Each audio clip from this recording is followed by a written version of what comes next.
I'm going to show you how to structure your claim in the perfect, best way possible. Now, should we have to go to this level of detail? That answer is no. But in my opinion, how we submit our claims, we should have this in our mind.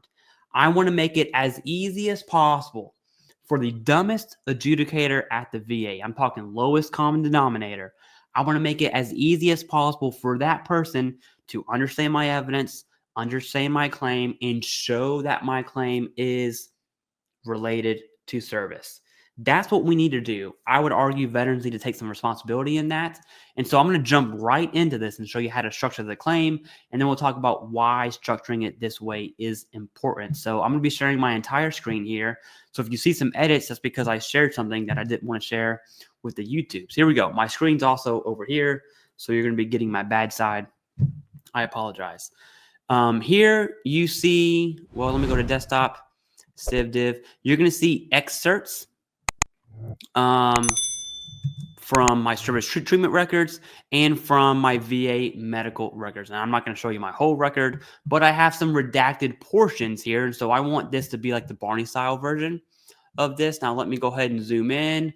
Obviously, I've redacted stuff. This piece right here, let's just assume that that X wasn't drawn by me and it was through a pen whenever I was in service, okay?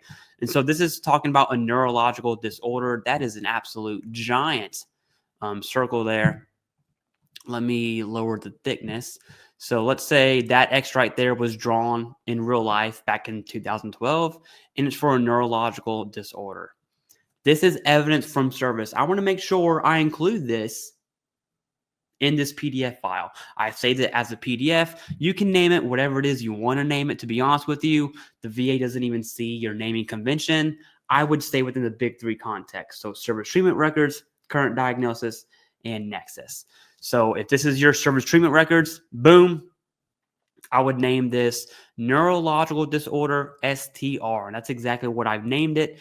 And then I want to show you an excerpt of some VA medical records because we also need a current diagnosis. It needs to be current and chronic. Now you're going to see a ton of other things on here.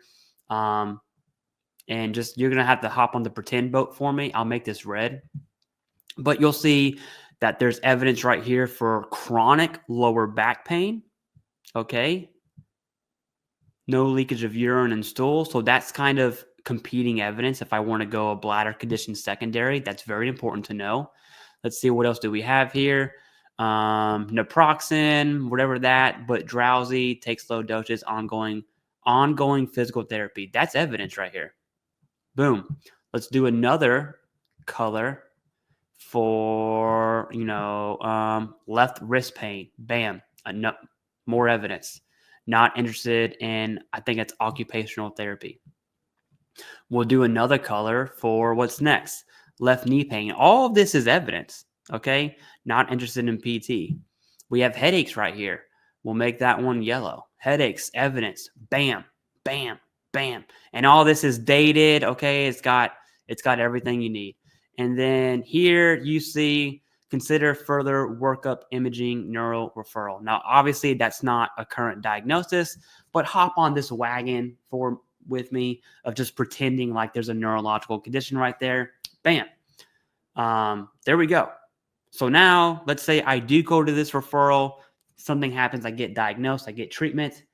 It's going to be in my VA medical records. And I'm going to title this neurological disorder, VA current diagnosis, VA current treatment, whatever naming convention I want to stay in that big three box. So now I have a PDF file that is my service treatment records.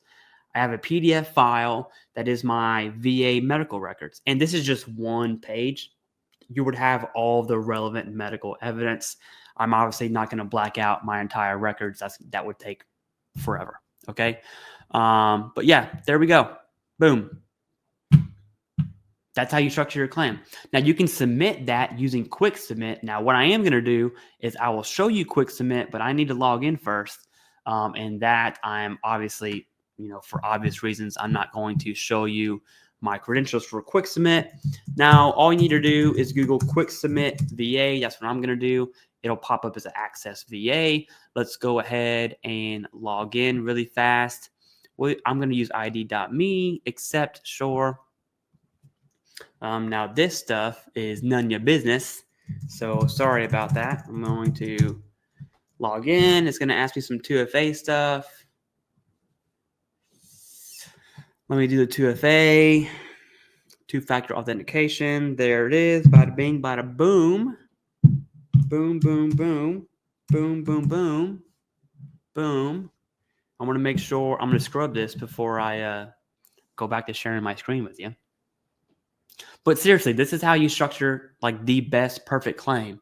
You want to make it stupid easy.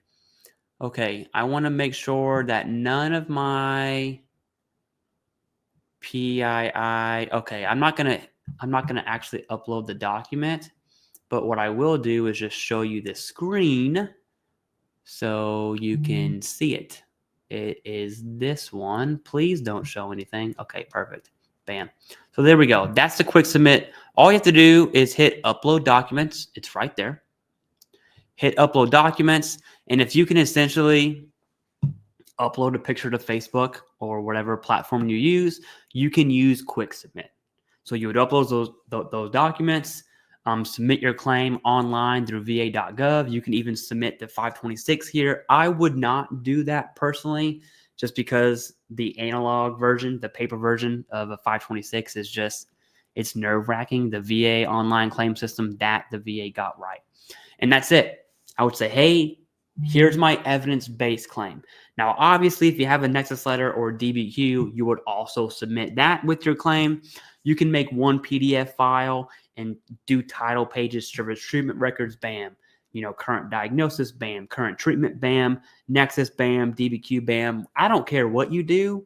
What I care about is you make it easy for the rater, the VA, to actually look at your claim and understand the story behind your claim.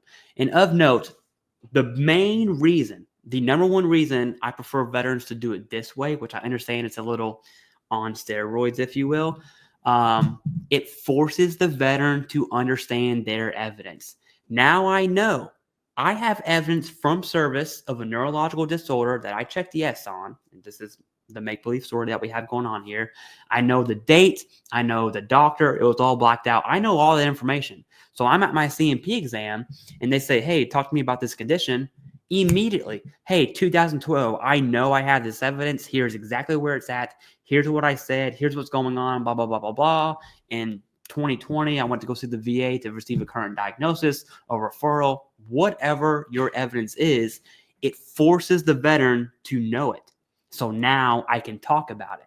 That's much better than the CMP examiner saying, hey, talk to me about this condition. And you're like, oh, I might have been seen for it. You know, I talked about it with my doctor, right? I mean, that answer really sucks. And doing it this way forces you to understand your claim. And it kind of just hands the VA saying, hey, here's my claim. I did everything for you. Go ahead and develop. Do what you need to do. Here's my evidence from service. Here's my current diagnosis. Easy peasy, lemon squeezy. Let's get this show on the road. Okay. That's my suggestion. Do you have to do it? No, absolutely you do not. I can tell you that if you have a difficult claim, this is exactly what I would do. If it's an easy claim, you have tons of evidence from service, you have the current diagnosis, don't sweat it too hard. Anyways, that's all I got. Thank you for making it all the way to the end. And for those of you who will never see this because you didn't make it to the end, I want you to know that your mom doesn't love you.